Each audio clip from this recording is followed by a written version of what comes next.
My brother mocked me, saying, "You're just the family disappointment. Nobody counts on you for anything important." I stopped showing up to help with his business and family emergencies. When his life started falling apart, he discovered who he'd been counting on all along. I'm Nate, 32, male, and I'm typing this at my kitchen table with grease under my nails and a coffee mug that says "World's Best Boss," even though I don't have a single employee. The mug's a joke gift from my niece, Maddie, 7, my brother's kid, because when something breaks, I'm who they call. Not just my family, half the neighborhood knows I'm the guy who can coax dying engines back to life and talk panicked people off ledges with the same calm voice. It's not glamorous. It's duct tape and stubbornness and a trunk full of tools that rattles like an old man's cough. But it's who I am. My brother, Evan, 35, male, is the opposite of me in every way that counts. He runs a party rental business, tents, heaters, stage lights, the whole Pinterest circus. He's charismatic, loud, talks with his hands like he's conducting an orchestra only he can hear. He calls himself a closer. He owns a showroom with Edison bulbs and reclaimed wood shelves lined with faux greenery. He's got that salesman smile that looks believable from 15 feet away and hollow when you're close enough to smell the Red Bull on his breath. Growing up, Evan was the golden boy. Varsity everything. First car gifted by dad, Ray, 64, male. Applause at every mediocre achievement. Meanwhile, I was the quiet kid rebuilding a dirt bike in the shed, learning how carburetors breathe and why people lie. Mom, Linda, 62, female, used to say, "Nate's steady, Evan's a star." I know she meant it like balance. It always sounded like a hierarchy. Sophie, 33, female, my sister-in-law, is the kind of tired that shows up 3 layers deep. She used to laugh with me in the kitchen while we scrubbed sheet pans and wrangled toddlers, but lately her laugh has turned into that thin smile that says, "I'm not okay, but we have people coming over." She keeps the business aesthetic, which is code for she does free labor on social media while juggling Maddie and Jonah, 4. When Evan brags about his brand, what he means is, "Sophie staged it, I kept it running, and he shook hands at the front." I can list the disasters I've quietly absorbed like I'm reciting a grocery list. The Sunday morning the generator died at a riverside wedding, and I drove across town in the rain, stripped parts off my own unit, and rebuilt theirs under a pop-up tent, while the bride hyperventilated inside a bathroom stall. The time Evan double-booked Cruz and I worked a 16-hour day loading chairs until my palm split open, then spent the night at their place so Sophie could finally sleep, while I changed Jonah's sheets after he threw up on me. Again. Or the night Evan put his fist through their drywall because a competitor undercut him, then stood there shaking with blood on his knuckles while I fixed the hole before their landlord's inspection. There's still a smear of joint compound behind their framed "Live, Laugh, Love" print if you know where to look. Evan's gratitude comes in bursts. A clap on the shoulder, a beer I didn't want, an Instagram story tagging me like a dog he found. His disrespect is a steady drip. Little digs spiked into conversation, casual like weather. "You're great in a pinch, Nate. Not everyone's built to lead. You just don't have that killer instinct." "That last one," he said, while I was elbow deep in a box truck engine so his morning delivery wouldn't implode. My parents pretend not to notice the imbalance because noticing would make them responsible. Dad still talks about Evan's entrepreneurial spirit like it's a religion. Mom smooths everything with, "You boys have different gifts." She said that the day I replaced the brake lines on Evan's van in their driveway, while he took a selfie next to a balloon arch I made straight with zip ties. Different gifts. I keep a blue spiral notebook on my passenger seat with scribbled lists. Parts needed, phone numbers, reminders like, "Call Maddie's teacher back." There's a cracked photo tucked in the pocket. Evan's wedding photo, dropped years ago, glass split right through his smile. I taped it once, then again, then stopped taping. It's not like anyone noticed when I held their life together. That's the thing about being the steady one. Everyone counts on you without ever admitting they're counting. The night this really started, the sentence that detonated the fragile peace, didn't come out of nowhere. It was the last bead on a string of small humiliations and late-night rescues. But I'm getting ahead of myself. For now, what matters is this. I was the guy with the spare keys, the password memory, the silent fixes. I was the contingency plan nobody respected. And you only learn what you mean to people when you stop being available. The thing about humiliation is it doesn't just sting in the moment. It clings, like smoke in your clothes. After my brother Derek, 36 male, laughed in my face and called me the family disappointment, it was like those words carved themselves into my skin. I replayed it over and over, the smirk, the little chuckle he gave, the way Mom half smiled like it was just a joke. I tried to brush it off, I really did. But then came the next weekend. Derek's wife, Angela, 34, female, called me in tears because their washing machine had broken while Derek was away on a fishing trip. Normally, I'd have dropped everything, driven across town and fixed it myself. I'd done that kind of thing dozens of times. Instead, I just stared at my phone buzzing until it went silent.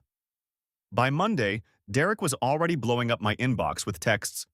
"Bro, what the hell?" Angie was in tears. "You're seriously that selfish?" And all I could think was, selfish? After years of hauling his ass out of jams? The cracks started spreading quick. Derek's small construction business, already shaky, was built on me being his silent safety net. If he couldn't pay for a generator, I loaned him mine. If a worker flaked, I'd show up with gloves on. But now? Radio silence from me. He called twice in the same day, begging me to cover a delivery when his truck died on the freeway. I ignored it. 2 days later, I got a call from one of his employees, Mark, who I actually liked. He said, "Man, I don't know what's going on with Derek, but he's losing it. He showed up drunk this morning, started yelling about how everyone betrays him, said you're stabbing him in the back." That hit me harder than I expected. Not guilt. Anger. Because betrayal? What was I supposed to feel after he stood there mocking me like I was dirt under his boots? Then came the real kicker. Mom called me late one night, whispering like she didn't want Dad to hear. "Honey, I think Derek's in trouble. He threw a chair at the garage wall after Angela asked about bills. She says he's been smashing stuff in the house." My chest went cold. Derek had always been hot-tempered, but violence in his own home? That was new. And in that moment, I realized my absence wasn't just an inconvenience anymore. It was unraveling him. 2 days later, proof landed on my doorstep, literally. Angela showed up with their 2 kids in the back seat, headlights still on, her hands shaking as she asked if they could crash at my place for the night. She didn't even have to explain. Her face said it all. I let them in, tucked the kids into blankets on my couch, and listened as she admitted Derek had punched a hole in their bedroom door because she asked about overdue utility bills. She whispered, "He's not sleeping. He's paranoid. He keeps saying people are against him. He says you're turning everyone against him." That was when it really hit me. The man who mocked me as the family disappointment was quietly leaning on me for everything. And without me holding up the scaffolding, his whole world was starting to collapse. Don't forget to subscribe. The fallout came fast. 2 mornings after Angela and the kids slept on my couch, my phone lit up with missed calls. First Mom, then Dad, then Derek himself. By noon, Mom was pounding on my door like the police. She came in frantic, voice shrill. "Nate, you have to talk to your brother. He's saying you're sabotaging his business." Turns out, Derek had stormed into a client meeting, one of those high-paying wedding venues he supplies, and completely lost it. He shouted at the manager, accused them of conspiring with me to shut him down. When they asked him to leave, he kicked over a folding table stacked with brochures and stormed out. They pulled their contract the next day. Angela texted me later, blunt. "He's unraveling in public now."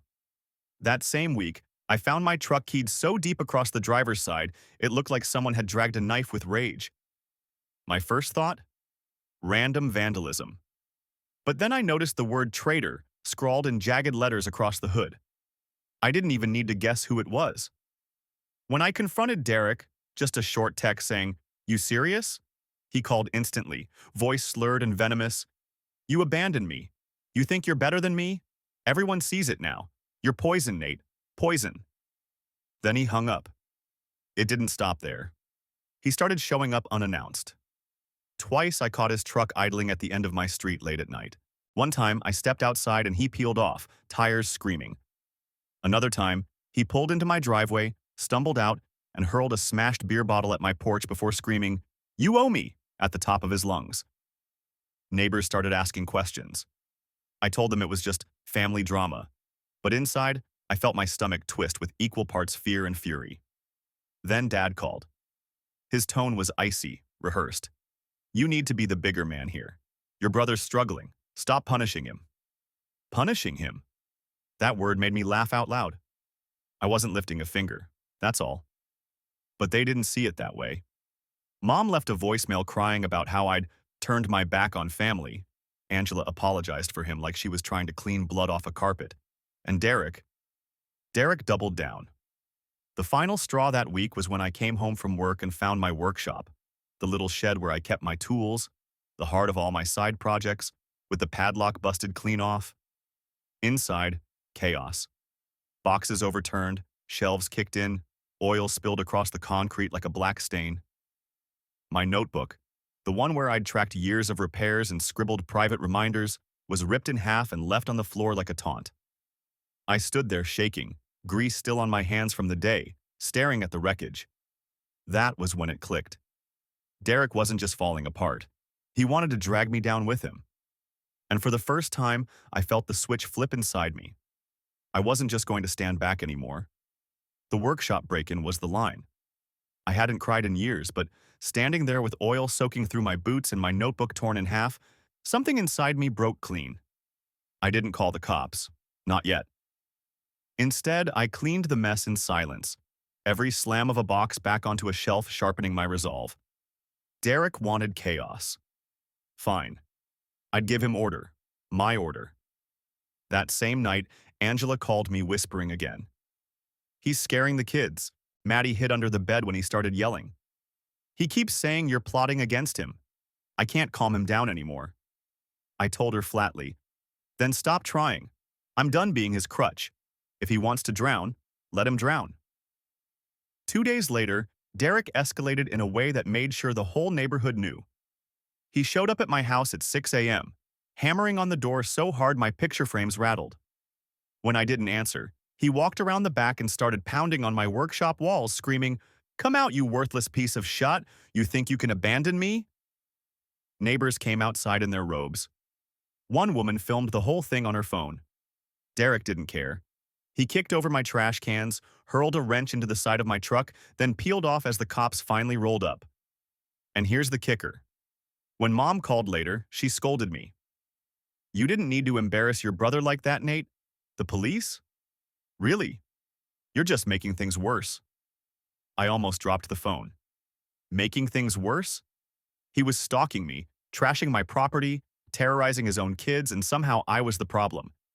That was the moment I stopped waiting for them to see reality. They'd never hold Derek accountable. They needed him to be the golden boy, even as he rotted in front of them.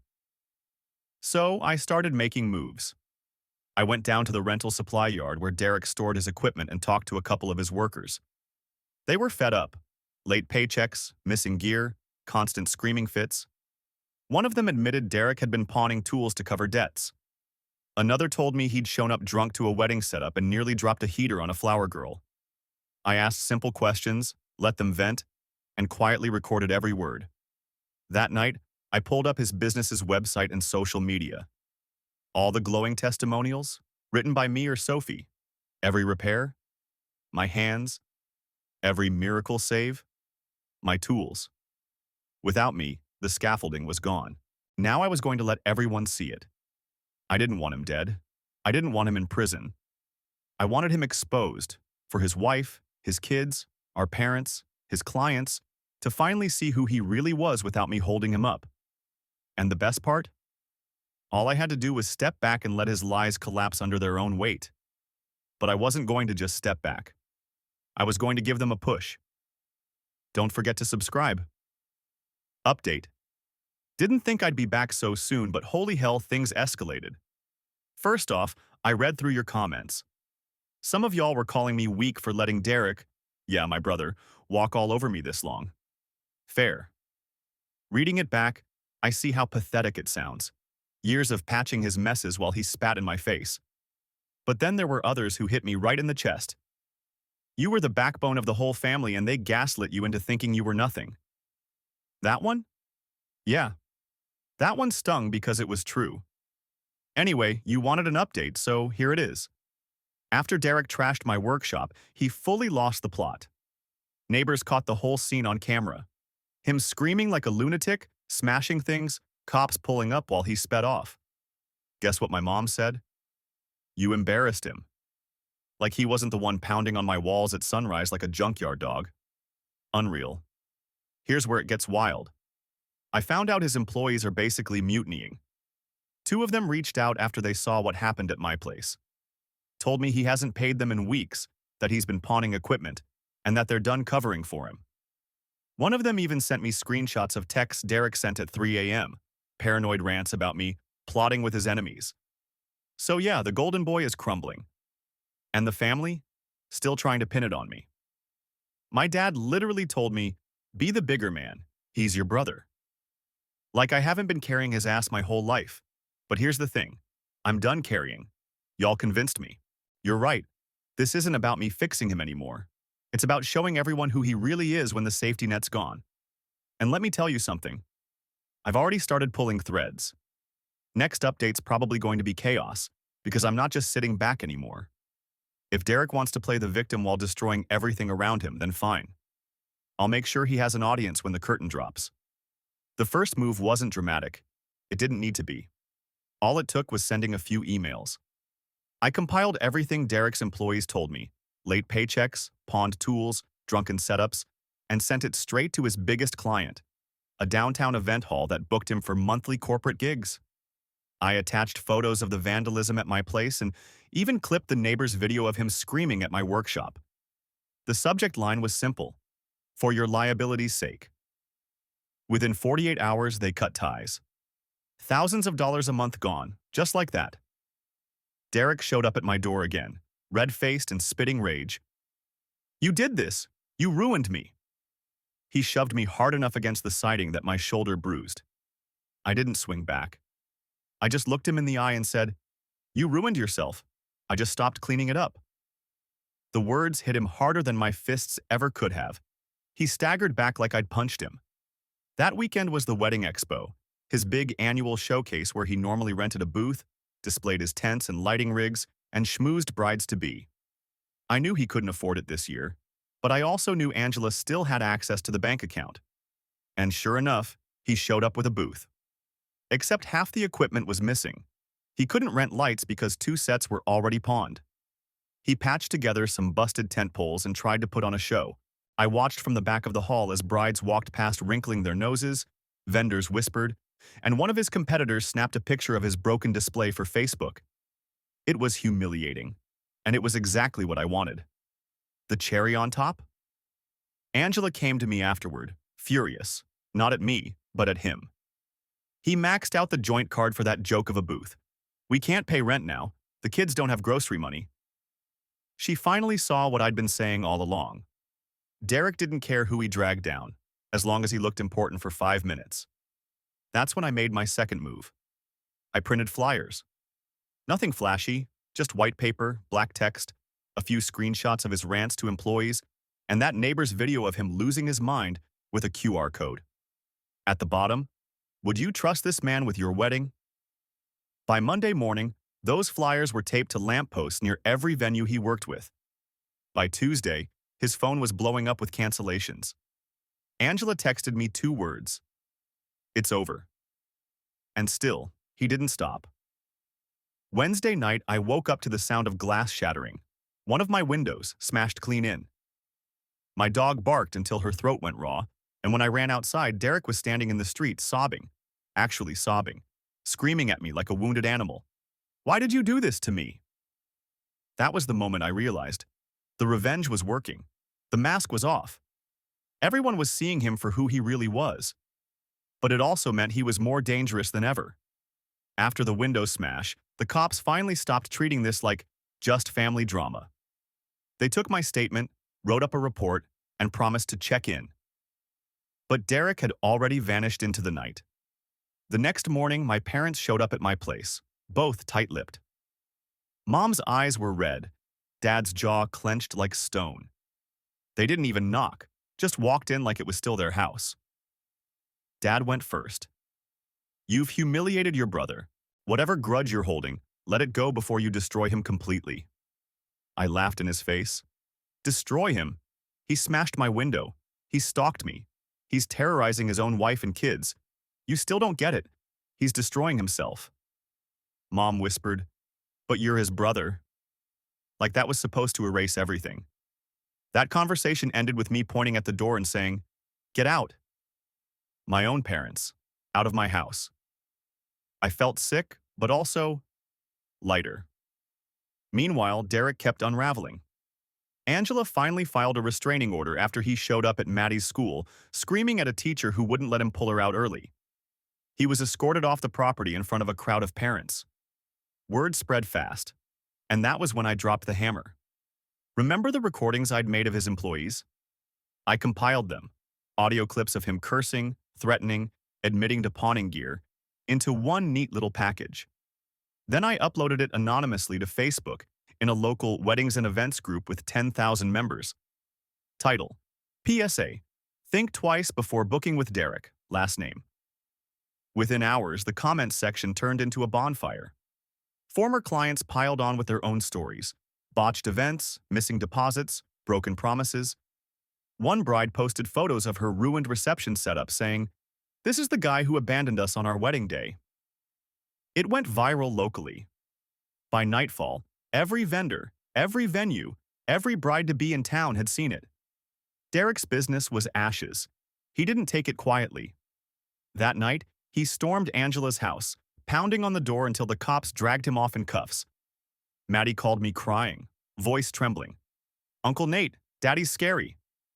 My stomach twisted into knots hearing that from her. 2 days later, I got a voicemail from Derek. His voice was hoarse, broken, but still laced with venom. "You win. You happy now? You ruined my life. You ruined everything." Then the line went dead. But here's the truth. I wasn't happy, not yet. Because everyone finally saw him for who he was, except my parents. They still clung to their fantasy of Derek the Golden Boy, and they blamed me for pulling the mask off. And I wasn't finished proving them wrong. Update 2. So, yeah, things went nuclear. Last time I posted, I just started pushing back. Since then, Derek's entire reputation has gone up in flames. That Facebook post of his employees and ex-clients, holy shit, I didn't expect it to explode like that. Hundreds of comments, shares, people tagging each other like, "Isn't this the guy who ruined your wedding?" One bride even posted screenshots of him promising refunds he never gave. By morning, his business was basically blacklisted, and before anyone asks, yes, he knows it was me. He left me a voicemail, voice cracking, telling me, "You win." Like it was a game. Like I didn't spend years bleeding myself dry to hold him together while he called me a disappointment. But here's the kicker. My parents still don't see it. They came to my house and begged me to stop humiliating your brother. One comment here nailed it. Some parents would rather burn down the good kid than admit the golden child's rotten. That's exactly what's happening. Angela finally filed a restraining order. Cops dragged him off her porch after he tried to force his way in. My niece called me crying, 7 years old, saying, "Daddy's scary." That one broke me. For everyone asking if I feel guilty, no, not for this. Not anymore. Some of you said I should just walk away completely. But here's the thing. Derek tried to ruin me when I pulled back. He smashed my workshop, keyed my truck, stalked me at night. If I'd rolled over, he'd still be out there playing the victim while I took the heat. So no, I'm not done. Not until my parents, hell, the whole family, sees the truth. Because right now they're clinging to their fantasy of Derek as the golden boy who just made mistakes. You wanted revenge? I'm not finished. I've got one last card to play, and this one's going to hit at the heart of who he pretends to be. Stay tuned. The last card I had was family. Not just Angela and the kids, they already saw the truth, but my parents. The ones who kept calling Derek their star, even as he torched his own life. So I waited until the perfect moment. Dad's birthday dinner. The whole extended family was invited. Cousins, uncles, even a few of Dad's old church friends. And of course, Derek showed up. late, disheveled, but still trying to play the part. He wore a wrinkled button-up, reeked faintly of whiskey, and gave that salesman's smile like nothing was wrong. Everyone tiptoed around him. Nobody mentioned the business, the cops, the restraining order. It was like watching a stage play where the main actor had already forgotten his lines, but everyone kept clapping anyway. I let him have his moment. Let him toast Dad with shaky hands. Let him charm the cousins. Then, when things were winding down, I stood up and said, "Actually, before we cut the cake, I want to show something." I connected my phone to the TV. The room went quiet as the first video rolled. The one of Derek screaming at my workshop, veins bulging, cops pulling up in the background. Gasps around the room. Then came the audio clips. Him threatening employees, admitting to pawning company gear, drunken rants about me, plotting against him. And finally, a still shot of the flyers and the Facebook post that had gone viral. For a full 2 minutes, nobody spoke. Just silence, broken only by Derek's ragged breathing. Then, the eruption. Derek shot up, face purple, shouting, "This is all fake! He edited it! He's been sabotaging me for years!" He grabbed a wine glass and hurled it across the room. It shattered against the wall near Maddie, who screamed and buried her face in Angela's arms. That was it. The mask was gone. In front of everyone, he became exactly what I'd been saying all along. Uncles held him back as he flailed, knocking over a chair, screaming that I was jealous and pathetic. Angela stood up, calm but shaking, and said loud enough for everyone to hear, "This is who he is. This is who I've been living with." And then she left, took the kids by the hands and walked out. My parents just sat there, pale and frozen. For once, they couldn't defend him. They saw it all with their own eyes. Derek collapsed into a chair, sobbing, muttering about how I'd ruined him. And I just stood there, steady, watching him finally choke on the weight of his own lies. It wasn't about revenge anymore. It was about truth. And the truth had finally been dragged, kicking and screaming, into the light. After that night, there was no putting the mask back on. Word spread fast through the family, then the community. People talked about Dad's birthday dinner for weeks. How Derek lost it in front of everyone. How Angela walked out. How I stood there calm while the golden boy shattered. Angela filed for divorce within the month. She got temporary custody, and Derek got supervised visitation. I helped her move into a smaller place, fixed the locks myself this time. She hugged me on the porch and whispered, "You saved us." Derek? He spiraled. With no business, no wife, no kids in his daily orbit, and no safety net, he started drinking heavier. I heard he got into a bar fight, lost 2 teeth. Eventually, he moved into some dingy rental on the edge of town. Nobody calls him for weddings anymore. His brand is poison. And my parents? That's complicated. For a while, they avoided me, like seeing me meant facing what they'd ignored for years. But slowly, their tone shifted. Mom started visiting Angela and the kids, bringing groceries, apologizing under her breath. Dad still doesn't outright admit he was wrong, but he's quieter now. No more speeches about being the bigger man. I think watching Derek throw a glass near his granddaughter broke something in him he couldn't excuse. As for me, I feel lighter. For the first time in my life, I'm not the family's handyman, the invisible safety net. I rebuilt my workshop, stronger this time, with steel locks. I started taking side jobs again, but for people who actually pay me and respect my work. And when I drive past Derek's old storage yard, empty and padlocked, I don't feel guilty. I feel free. The revenge wasn't sweet because it ruined him. It was sweet because it revealed the truth. Everyone finally saw what I'd carried alone for years. That without me, Derek was nothing but a fragile shell propped up on lies. And maybe the cruelest part of all? The one thing he mocked me for, being the family disappointment, turned out to be the opposite. Because when the dust settled, everyone realized who'd really been holding the family together. And it wasn't him. It was me.